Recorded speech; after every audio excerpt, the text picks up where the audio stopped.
here's our first arrival in all our glory.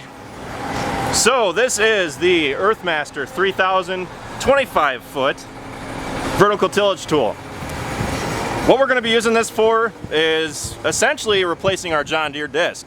And I think this should replace it for almost everything. We're going to be keeping the John Deere disc to do any of the more rocky spots, because it is, they don't do so well in rocky areas, but from what I've heard, this unit is extremely good for chopping up corn stalks in the fall, as well as preparing the seed bed in the spring. So I'm looking forward to using this thing. I really am. The first tractor this is going to be going on is going to be the New Holland. It's way too wet, I think, today to go out and do anything with it, but New Holland's going to pull it off the trailer, and once it dries up, maybe we can go out there and get some use out of it. I think they're going to take me out and show me how to run it, and just kind of run me through what to do and what not to do. So it's going to be fun. Now, many of you were begging us to get a bigger disc. The disc we have is 25 foot. This is 25 foot. They also make I believe a 31 foot and a 35 foot. I almost went with the 31 foot, but the horsepower rating there is a minimum of 215 horse, which the 82 could do. But what I was mostly concerned about is our hills. We have a hard enough time pulling the disc we have up the hills, and this is supposed to pull a little bit harder than that. So I just went with the 25 foot because our experience with the disc is that it's wide enough. That is one of the largest implements that we have, and I don't really feel that we should have to upgrade that one of all things. And I'm comfortable with 25 foot. I feel that 30 would be a little bit of too much overkill. I know there's no such thing as overkill, but I was worried about the 82 pulling it up some of our hills, and I wanted to make sure that we can go a minimum speed of, well, I'd like to go around 6 to 8 miles an hour, and that might not be possible with a over a 30 foot unit on the back of the 82. So went with the 25 foot. It's got the rolling basket on the back just to help firm the ground after you do the pass, to prepare for planting, and we'll look it over some more once we get it off the trailer. Well, this is a vertical till tool that we've had out for several years now. The idea behind it is to size all of the stalk material and to cover it up with a little bit of dirt for some microbial action. We're going to run 2 inches deep. It's not a disc. It looks like it. It is not. The stalks will size up to approximately 3 inches. It's a 7-inch spacing disc. I'll say disc. What makes it special is the soil razor blades. The soil razor blades are very sharp and self-sharpening. Okay. Those blades are staggered to where we're actually cutting at 3.5 inches with the rear gang cutting down the centers of the front gang. So all we're doing here is we're sizing material. Okay. Okay. We're not using it as a true disc. We're not turning the ground black. We're with the corn stalks and the residue the way they are nowadays. That dirt coverage will keep it in the field and not let it blow away, and we'll get a chance to let it deteriorate some. That's what we're hoping for, is to use this to replace the disc that we have, because we feel that it's a little too intense, really. I mean, we just like to do a pass to chop the stalks up rather than to dig quite as deep, I guess. So that's exactly our intent with this. Yep. This is a fall. It's also a spring tool. Yep. So it can be used in the spring as well. Typically, though, we like to see it used in the fall, so it has those stalks have the winter to deteriorate. Yep.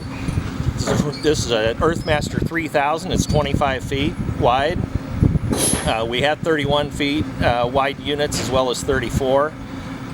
This particular one, though, I think would fit your area a little bit better. That's what I say, because a lot of people have been asking us to size up to a 30-footer, but we keep telling them up some of them hills. I don't know, I feel like this would be better suited.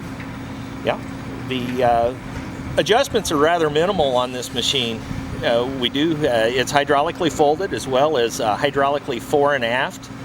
So there's some tilt adjustments we can do from the cab, and then a raise and lower. So it takes 3 valves on the tractor, or some sort of switching valve. But many farm tractors have capability of 3 valves anymore. Yeah, I was gonna say they usually have at least 4. So. That's right. It's not a high-speed tool.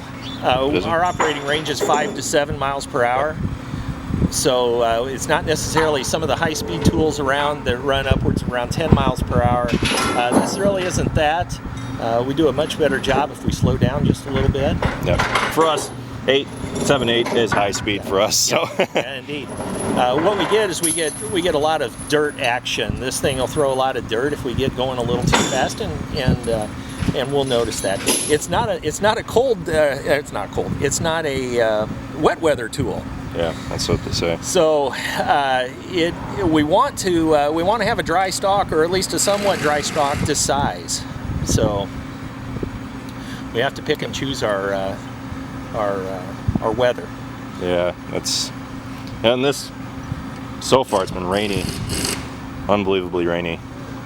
Can't get the beans out.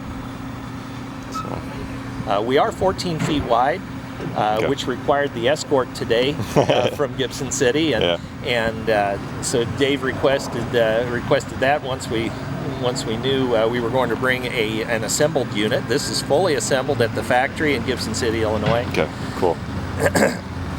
So it typically would come to the dealership in pieces, and the dealer, our local dealer network, would do the typical assembly. Some local farmers have assembled their own. Yeah, I don't know who I talked to, but we were talking about, it was Warren, that originally they were planning on bringing it in on a crane. But I'm glad we didn't have to do that, because that's a little over the top. Sure. We had this particular unit set up for this national sales meeting we had this summer. Oh, really? And it just so happened it was still set up there in Gibson City when the deal was struck. So. Cool.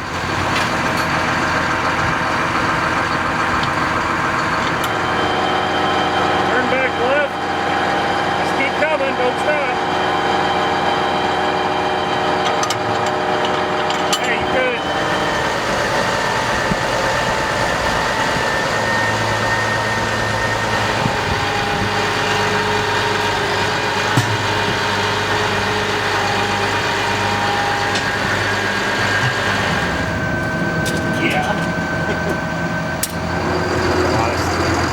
That's good, crowd.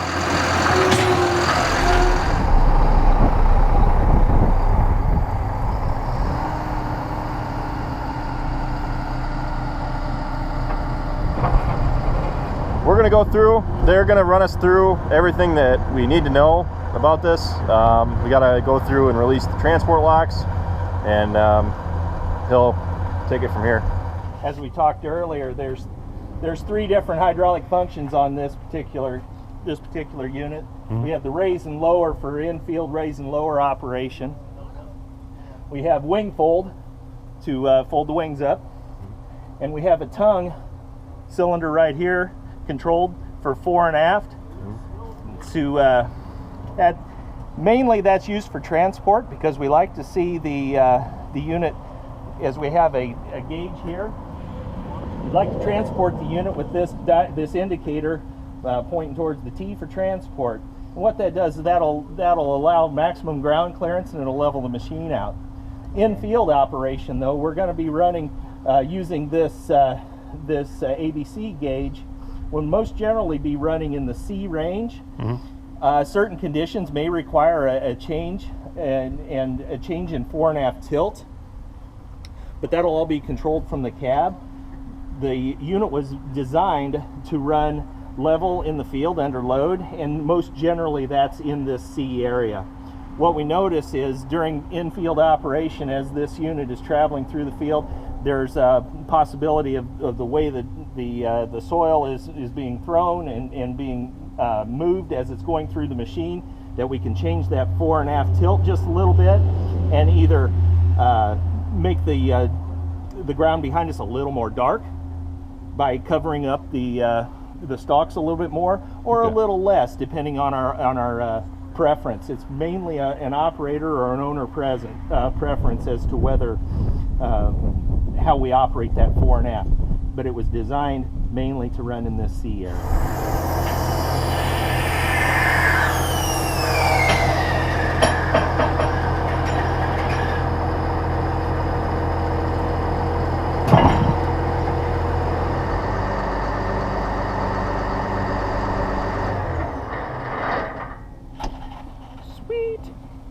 This particular unit with that shallow concavity, that's not throwing a lot of dirt, but we're definitely sizing grass or we're sizing stalks and material. Cool. As we walk around, we do have a gauge wheel. This gauge wheel is set to if we go through and I'm looking out across your farm here and I'm seeing some rolling ground and some rolling terrace and just a rolling property. Yep. This gauge wheel is going to keep this wing from digging into this rolling ground. Okay. We're gonna set our depth by using the hydraulics and the center axle with that single point depth control. Yep. This wheel, as you go down through that wash or down through that draw, this wheel will keep this disc from burying into the ground. So we'll have him adjusted just onto the ground, just carrying it just a little bit. Just to make sure that if we hit some rolling ground that it'll support the wing. Okay. Exactly. We want this wheel to run. Otherwise, we'll bury this disc gang, and we don't want to do that. Yep. This unit utilizes single point depth control, and that single point depth control is adjusted just by turning the crank. And all we do is we move that valve right back there. So a little bit later on, we'll show this. We'll raise and lower.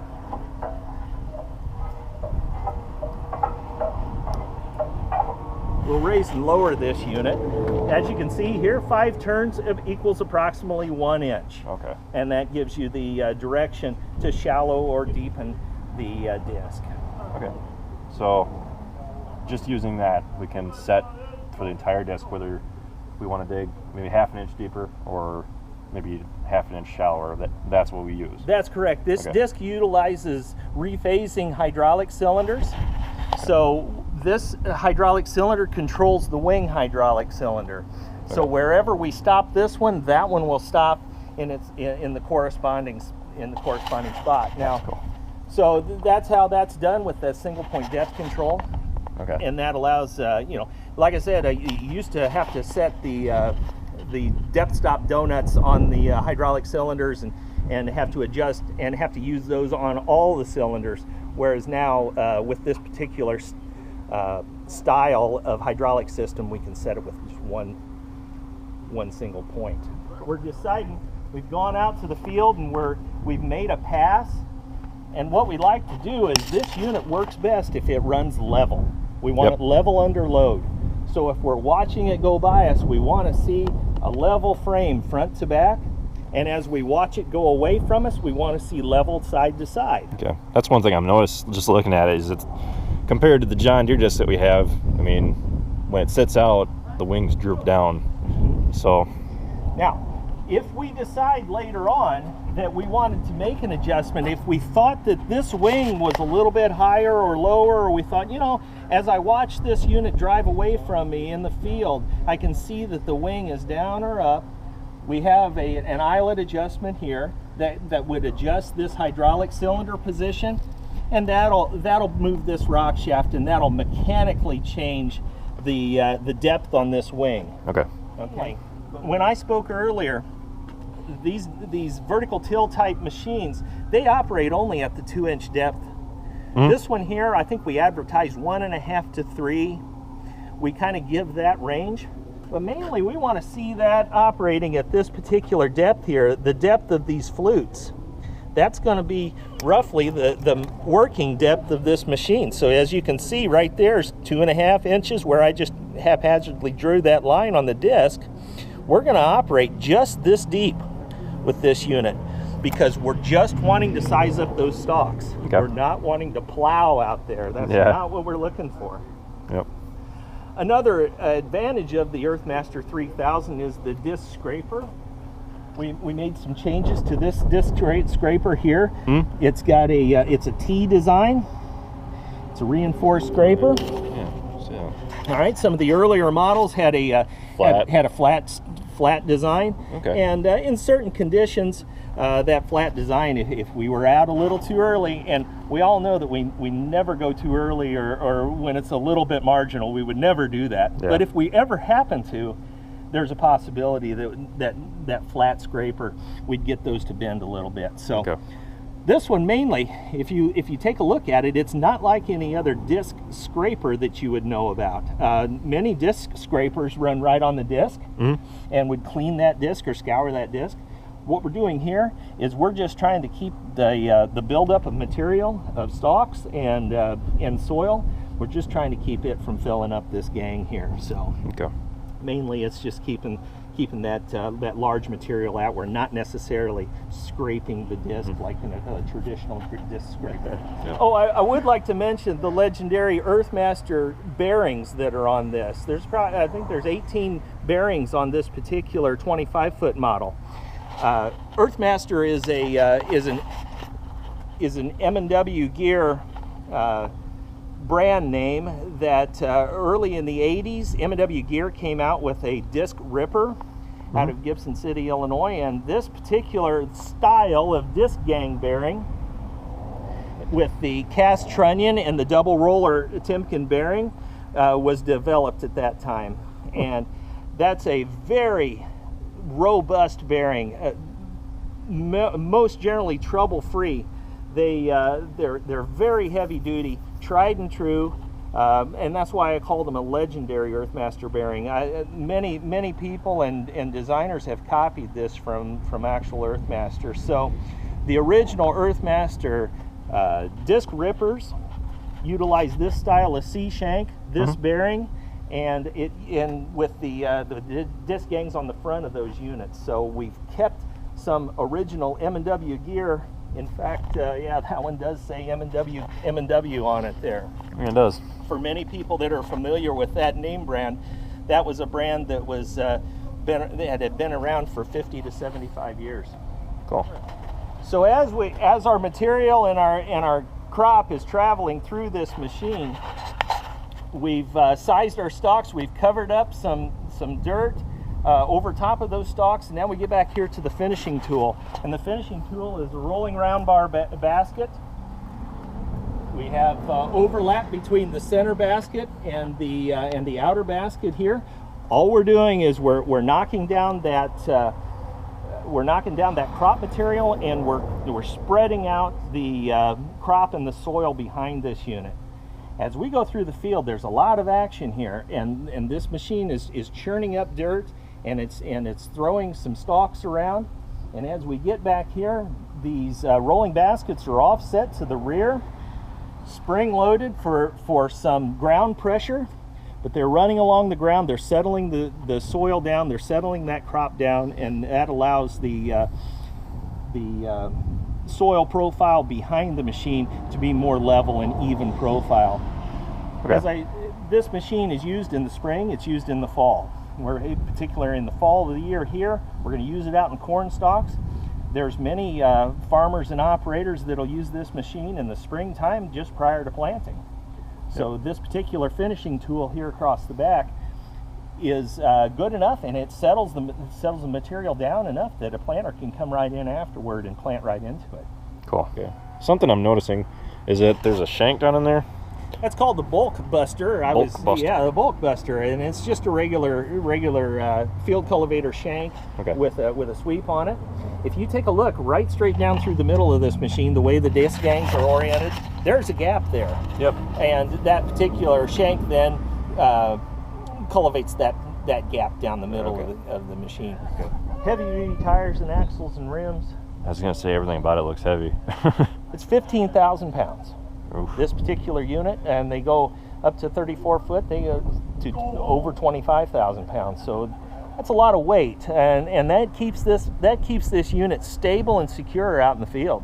This thing's solid out in the field. It's running without bouncing around, without jumping around. Now it's just the waiting game until it dries up enough that we can get out there and start do some tilling.